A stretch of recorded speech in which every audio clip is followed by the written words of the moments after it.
التشيك بين سحر العصور الوسطى وروح الحداثة. في قلب القارة الأوروبية، حيث ترقد حضارات عتيقة وتنسج أساطير معاصرة، هناك بلد له طابع فريد وشخصية مستقلة. إنها الجمهورية التشيكية، واحدة من أهم بؤر التاريخ والفن في القارة العجوز. من منا لم يسمع عن براغ، عاصمتها الساحرة التي تحتضن تاريخا يمتد ل1000 سنة؟ ولا هل تعرفون حقا ما يقبع خلف هذه الواجهة الجميلة؟ هل أنتم على استعداد لفهم عقلية شعب ينبذ الدين ويتبنى حياة حرة؟ وهل تعلمون أن هذا البلد الذي يعتبره الكثيرون قلب أوروبا هو أيضا عقدة إحدى أكبر الصناعات المثيرة للجدل؟ في هذا التحقيق الشامل سنكشف الجوانب الخفية لحياة الشعب التشيكي، عاداته وثقافته، ونغوص في أعماق هذا البلد الذي يتحرك على وقع الماضي والمستقبل في آن معا. براغ، نبض أوروبا القديم. في قلب القارة الأوروبية تتجلى براغ كعاصمة تحافظ على رونقها التاريخي، وفي الوقت عينه تنبض بالحياة العصرية. يعتبرها الكثيرون باريس الشرق لجمالها الفريد. تقوم المدينة على ضفاف نهر فولتاف العظيم، الذي يتخذ مسارا غير اعتيادي من الجنوب إلى الشمال. يجمع الجانب الشرقي من النهر بين التاريخ والثقافة بأسواقه القديمة ومتاحفه، بينما ينبض الجانب الغربي بالحياة الحديثة والمباني السكنية. هذا المزاج المتناقض بين القديم والحديث هو ما يجعل من براغ تحفة معمارية وثقافية لا تماثلها أخرى. ثقافة الانتظام والآداب العامة. يتميز النقل العام في براغ بكفاءة عالية، وسائطه تساعد السكان على التنقل بسهولة. ولكن هناك قاعدة اجتماعية غير مكتوبة يجب على الجميع احترامها: أن تقف على الجانب الأيمن من السلالم المتحركة. هذا ليس مجرد خيار، بل هو تعبير عن الاحترام للآخرين، فالجانب الأيسر مخصص للأشخاص المستعجلين. تشير هذه العادة الصغيرة إلى أهمية الانتظام والوعي الجماعي في الثقافة التشيكية.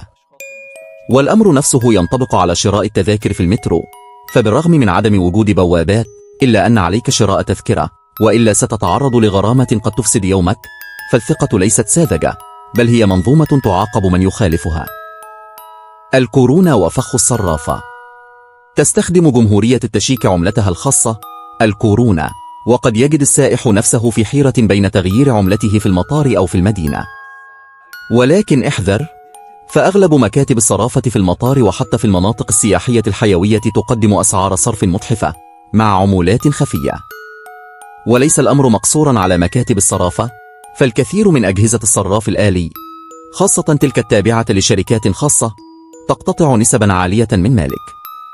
لذلك ينصح دائما بتغيير المال في البنوك الكبرى، أو استخدام البطاقات البنكية التي لا تفرض رسوما عالية، لتحمي مالك من هذا الجانب المظلم للسياح. الأجواء المتقلبة وملابس السكان. في جمهورية التشيك لا يمكنك الوثوق بالطقس أبدا، حتى في أشهر الصيف، فالجو يمكن أن يتحول من مشمس إلى بارد وممطر في لحظة. هذا هو السبب الذي يدفع السكان المحليين إلى ارتداء الملابس ذات الأكمام الطويلة والستر الخفيفة، حتى في الأيام التي تبدو مشمسة. يفسر هذا الجانب من الطقس التقلب سبب اتجاه العديد من الأوروبيين إلى دول أخرى أكثر دفئا لقضاء إجازاتهم الصيفية، فهم يجدون في اليونان أو إسبانيا الطقس المستقر الذي يفتقد في بلادهم. هذا التقلب يضفي جمالا خاصا على الطبيعة التشيكية، ولكنه يتطلب من الزائر أن يكون دائما مستعدا لأي مفاجأة. فرص العمل والواقع الاقتصادي. في مجال العمل تتمتع جمهورية التشيك بمستوى اقتصادي جيد، ولكنه ليس باليسر الذي يتوقعه البعض. فالحد الأدنى للرواتب الشهرية يبلغ حوالي 750 يورو، بينما يرتفع متوسط الرواتب إلى 1600 يورو، ولكن لا يصل الكثير من الناس إلى هذا المستوى بعد الضرائب.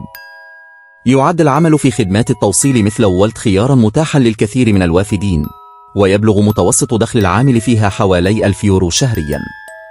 يبين هذا الواقع أن الحياة في التشيك لا تعتبر رخيصة بالضرورة، وأن الدخل يمكن أن يتبخر بسهولة أمام متطلبات الحياة، وهذا ما يشكل سلبية للعاملين ذوي الرواتب المنخفضة. سوق الإيجار في براغ. يعتبر الإيجار في براغ معقولا نسبيا مقارنة بعواصم أوروبية كبر، ولكنه يظل جزءا كبيرا من دخل الفرد. فشقة النوم الواحدة قد تكلف حوالي 1000 يورو شهريا، مما يجعلها خيارا صعبا للكثيرين. ولذلك يلجأ الكثيرون إلى مشاركة الشقق، حيث يمكن للفرد أن يدفع حوالي 300 يورو في الشهر. تظهر هذه الاختلافات أن هناك تباينا في مستوى المعيشة، وأن براغ بكل جمالها قد لا تكون الجنة المالية التي يتوقعها البعض، وهذا يمثل سلبية للسعين إلى حياة مترفة في المدينة. شغف الشباب بالوشم والحرية. في المجتمع التشيكي الحديث يجد الشباب في الوشم تعبيرا عن الحرية والفردانية، فمن الشائع أن ترى الأشخاص الذين لا يتجاوزون 25 من العمر وأجسادهم مغطاة بالوشم.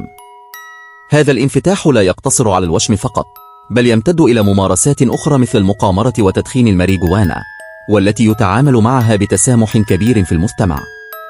يعتبر الكثير من التشيكيين بلادهم مكانا لا يتدخل فيه أحد في خيارات حياتك الشخصية، مما يفسر هذه الحرية المطلقة. الجانب المظلم. الدعارة وصناعة الأفلام الإباحية. في ظل الحرية المفرطة تبرز بعض الجوانب السلبية، أو ما يمكن تسميته بالجانب المظلم للمجتمع. تعد جمهورية التشيك واحدة من أكبر منتجي الأفلام الإباحية في أوروبا والعالم، بنسبة تتجاوز 13% من الإنتاج العالمي، على الرغم من عدد سكانها القليل. ولا يعتبر هذا النشاط مجرما في القانون، بل يتم التعامل معه كنشاط غير منظم. يعزى البعض هذا الأمر إلى سعي العاملين فيه وراء المال، بينما يعتبره الآخرون نتيجة للحرية الفردية. لكن الحقيقة أن هذا الجانب يبقى مخفيا عن أنظار السياح، ويجعل من البلاد مكانا يتنافس فيه الجمال مع القبح والأمل مع اليأس. الإلحاد. فلسفة حياة أم ميراث تاريخ؟ يتميز المجتمع التشيكي بأنه من أكثر المجتمعات إلحادا في أوروبا، حيث يعلن حوالي 40% من السكان عن عدم إيمانهم بأي دين. يرى المؤرخون أن هذا الوضع هو نتيجة لفترة الحكم الشيوعي الذي أبعد الناس عن المعتقدات الدينية والعبادات. ومع مرور السنين أصبح هذا الوضع فلسفة حياة للكثير من الأجيال الجديدة. فالقيم الدينية لا تلعب دورا كبيرا في حياة التشيكيين، مما يترك مساحة أوسع للحريات الفردية والخيارات الشخصية. عشق الهوكي وأكثر. بخلاف الكثير من الدول الأوروبية، لا يعتبر التشيك شغوفين بكرة القدم أو السلة. بدلا من ذلك يتملك الحب والشغف برياضة هوكي الجليد قلوبهم. يعد المنتخب التشيكي لهذه الرياضة من أقوى الفرق في العالم، وقد أنجب العديد من النجوم العالميين مثل يارومير ياجر. يعكس دوري هوكي الجليد المحلي اهتمام البلاد بهذه الرياضة، ويشكل جزءا هاما من هويتهم الثقافية. هذا الجانب من الثقافة يدل على أن التشيك يمكنهم أن يبدعوا ويتفوقوا في مجالات غير اعتيادية. علماء ومفكرون أولجوا العالم. لا تقتصر مساهمات جمهورية التشيك على الرياضة فقط، فقد أنجبت علماء ومفكرين الثروا في العالم. غريغور مندل رائد علم الوراثة هو أحدهم، كما أن الكيميائي التشيكي أوتو ويختارل له الفضل في اختراع العدسات اللاصقة.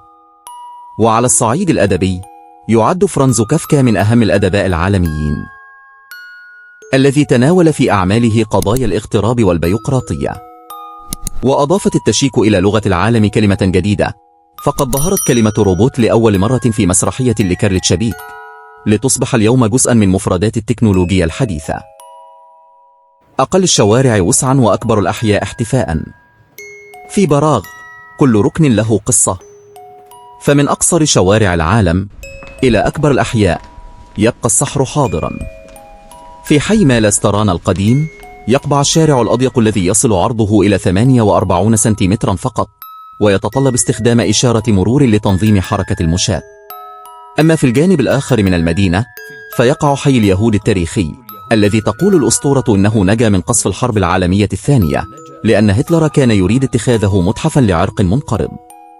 سواء كانت الأسطورة حقيقة أم خيالا، فإن الحي باق ويشكل جزءا لا يتجزأ من التاريخ الغني للمدينة. البيرة والطعام. ثقافة ومتعة. لا يمكن الحديث عن التشيك دون ذكر حبهم للبيرة، فهم يحتلون المرتبة الأولى عالميا في استهلاكها، وهي تعد أرخص من الماء في الكثير من الأماكن. ولا تقتصر الثقافة الغذائية على البيرة، فالمطبخ التشيكي غني بالأطباق اللذيذة. من أشهر الأطباق سفيتشكوفا، وهو لحم مقدم مع صلصة كريمية، وكولينو وهو عرقوب الخنزير المشوي، وتريدلنيك وهي حلوى مشوية على النار.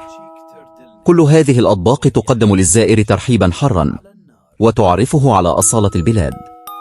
حقيقة حلوى تريدلنيك: في كل ركن من أركان براغ ستجد محلات تقدم حلوى تريدلنيك مشوشة عليها السياح بأنها حلوى تشيكية تقليدية، ولكن الحقيقة أن هذه الحلوى هي في الأصل من دول المجر وسلوفاكيا.